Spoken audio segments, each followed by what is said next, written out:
ఆపేసినప్పుడు ఆగిపోతుంది. సో ఇది ఒక సొల్యూషన్. ఇది కానీ మనం కింద తీసుకునేది కానీ కాన్సన్ట్రేషన్ తెలిసి ఉంటుంది, ఎంత ఎంఎల్ కన్జ్యూమ్ అవుతుంది అనే దాన్ని బట్టి మిగతా దాని కాన్సన్ట్రేషన్ క్యాలిక్యులేట్ చేస్తాం. సో మీ క్యాలిక్యులేషన్ పార్ట్ కాకుండా ప్రొసీజర్ వరకు చూపిస్తాము, ఒకసారి చూడండి. ఇది ఫిక్స్డ్గా 20 ml తీసుకోవాలి. ఇందులో ఎంత రన్ డౌన్ అయినది మనం బ్యూరెట్లో ఎండ్ పాయింట్ రియాక్షన్ ఆగిపోయేదాన్ని బట్టి క్యాలిక్యులేషన్ చేస్తాం. ఇందులో మనం ఫిల్ చేసింది హైడ్రోక్లోరిక్ యాసిడ్. ఏంటిది? దాని ఇది ఎసిడిక్ నేచర్ ఉంటుంది. మీరు ఏ క్లాస్? 8th అమ్మా, 9th మిక్స్ ఉంటుంది. హైడ్రోక్లోరిక్ యాసిడ్ విన్నదే కదా, అందరూ తెలుసు కదా, HCl అంటారు. సో సోడియం కార్బోనేట్ కామన్ గా వాషింగ్ సోడా అంటారు.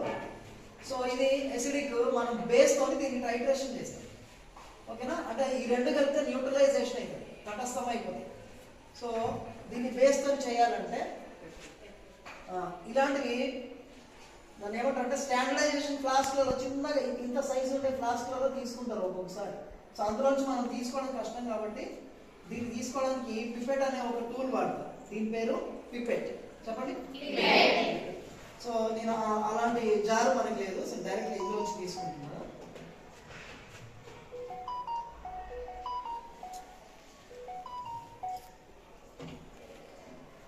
మీకు విజువల్గా ఉంటుంది కానీ ఇక్కడ ఒక వైట్ మార్క్ ఉంటుంది. ఓకేనా? అక్కడ వరకు మనం తీసుకుంటే 20 ml అన్నమాట. దీని క్వాంటిటీ ఫిక్స్డ్గా ఉండాలి. సో కొంత వదిలేయాలి. ఎయిర్ లాక్ మెకానిజం ఇది, పైన క్లోజ్ చేసినాం కాబట్టి ఆగిపోయింది. కొద్దిగా ఎయిర్కి గ్యాప్ ఇచ్చింది అనుకోండి, అలా కిందికి వెళ్ళిపోతుంది. మనకి ఎక్కడ ఆగాలో అక్కడ ఆపేయాలి, గట్టిగా లాక్ చేయాలి మనం. దీని పేరేంటి? ఇది నా చేతిలోది పిపెట్. తీసుకున్న సొల్యూషన్ సోడియం కార్బోనేట్. దాని నేచర్ ఏంటి? Basic nature. ఓకేనా? ఇందులో ఏముంది? Acid. Hydrochloric acid versus sodium carbonate. అంటే ఒక ఆమ్లం, ఒక యాసిడ్, ఒక బేస్ కి మనం రియాక్షన్ చేస్తున్నాము. ఇప్పుడు రెండిట్లో ఏదైనా కలర్డ్ గా కనబడుతుందా మీకు? రెండింటి కలర్స్ ఏంటి? కలర్లెస్ అయ్యాలి, రెండు ఏ కలర్ లేదు. సో ఇప్పుడు ఈ రెండింటికి రియాక్షన్ జరిగినా న్యూట్రలైజ్ ఎప్పుడైందో మనం చెప్పలేదు. రియాక్షన్ జరిగిపోతుంది కానీ ఎప్పుడు కంప్లీట్ అయిందో మనకు తెలియదు. అది చెప్పడానికి కెమిస్ట్రీలో ఇండికేటర్స్ అని కొన్ని సొల్యూషన్లు ఉంటాయి. ఏమంటారు వాటిని? ఇండికేటర్స్. ఇది అలాంటిలో ఒక ఇండికేటర్. ఇది దీని పేరు మిథైల్ ఆరెంజ్. కలర్తో గుర్తుపట్టచ్చు, మిథైల్ ఆరెంజ్. ఇండికేటర్ ఎందుకంటారంటే మీరు ఏ సొల్యూషన్లో అయితే దీన్ని పోస్తున్నారో అది యాసిడ్ ఆ బేస్ అయితే గుర్తుపట్టేస్తారు. ఓకేనా? ఈ మిథైల్ ఆరెంజ్ దానికి ఒక ప్రత్యేక ధర్మం ఉంటుంది, స్పెషల్ క్వాలిటీ. బేస్లో ఇది పేలియలో కలిగిస్తుంది. యాసిడ్గా మారినప్పుడు లేదా యాసిడ్లో పోసినప్పుడు పేల్ రెడ్ కలర్ వస్తుంది. ఓకేనా? పేలియలో వస్తే బేస్, పేల్ రెడ్ వచ్చినప్పుడు యాసిడ్. మీరు ఇప్పుడు యాసిడ్గా బేస్ ఇది నాకు చెప్పండి. కాదు 2 drops వేయాలి. ఇండికేటర్ అంటే చాలా తక్కువ వేయాలి, 1 or 2 drops. మీకు ఏ కలర్ అనిపిస్తుంది ఇప్పుడు? పేలియల్, లైట్ కలర్ పేలియల్ అంటే ఇది బేస్, ఇది యాసిడ్. ఎందుకు యాసిడ్ అని చెప్పగలదు? మనకు తెలిసే కోసం యాసిడ్ అని. ఇది కూడా ఏంటో తెలుసు, కాకపోతే దీని నేచర్ మనం ఇప్పుడు ఇండికేటర్ ద్వారా బేస్ అని చెప్పాం. ఇది ఎప్పుడు యాసిడ్గా కన్వర్ట్ అవ్వడం స్టార్ట్ అవుతుందో అప్పుడు రియాక్షన్ కంప్లీట్ అయిపోయింది అన్నమాట. సో ఇప్పుడు ఇందులోంచి దీన్ని రన్ డౌన్ చేస్తాం. ఇది గమనించండి. ఇంకొంచెం లైట్ తిప్పి షేక్ చేసుకుంటూ మనం కలపాలి. రియాక్షన్ కంప్లీట్ అయ్యే వరకు రెండింటిని కంటెంట్స్ని మిక్సింగ్ చేయాలి. కొంచెం ఓపిక చేయాలి, ఎందుకంటే ఎండ్ పాయింట్ ఎక్కడ వస్తుందో మనకు కూడా తెలియదు. ఎగ్జామినర్ మనకి ఎంతో కొంత కాన్సన్ట్రేషన్ కలిగిస్తారు. సో అది ఎక్కడ ఎండ్ పాయింట్ వస్తుందో 10కి రావచ్చు, 5కి రావచ్చు, 20 తర్వాత రావచ్చు, ఎప్పుడైనా రావచ్చు. కాబట్టి ఆపినాక కలర్ చేంజ్ అయినాక రీడింగ్ చూడాలి. ఓకేనా?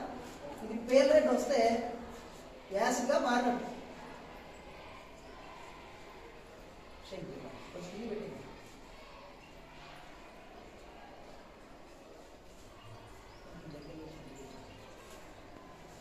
అందులోనే పడదు. డ్రాప్స్ అడిగిన పడితే మనకి రీడింగ్స్ రాంగ్ వస్తాయి నాకు.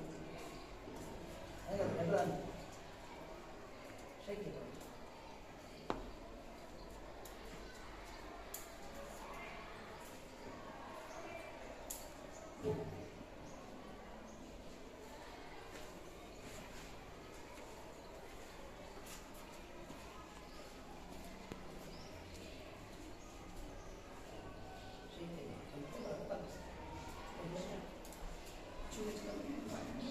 సో ఇది పేల్ రెడ్ కలర్ వచ్చింది. యాక్చువల్ కలర్ మనకి ఇండికేషన్ కనిపించగానే ఆపాయి. అప్పుడు ఏమైందంటే ఇది మీరు 20 ml నోన్ తీసుకున్నాం, కాన్సన్ట్రేషన్ తెలియదు కానీ 20 mlకి ఎంత పడుతుందో ఇందులో నుంచి మనం ఈ రీడింగ్ తీసుకున్నాం. ఇప్పుడు ఇది 40+లో ఆగిపోయింది, ఇది రీడింగ్ ఆపేసాం. ఓకేనా?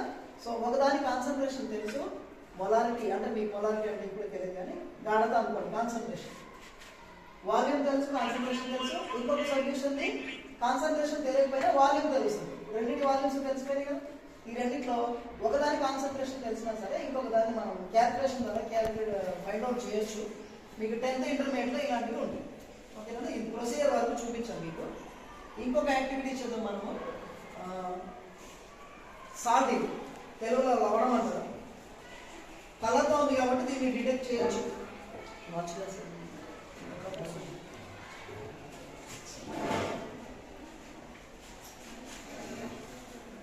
నీట్గా తీసుకురా.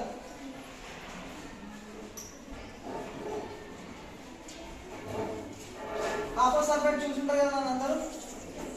ఇదో ఇది కలర్, ఈ బ్లూ కలర్ అన్నది కాపర్ సల్ఫేట్. దీంతో మనం ద్రావణం చేసిన సొల్యూషన్ చేసినా ఇదే కలర్ వస్తుంది. ఓకేనా? Blue colour.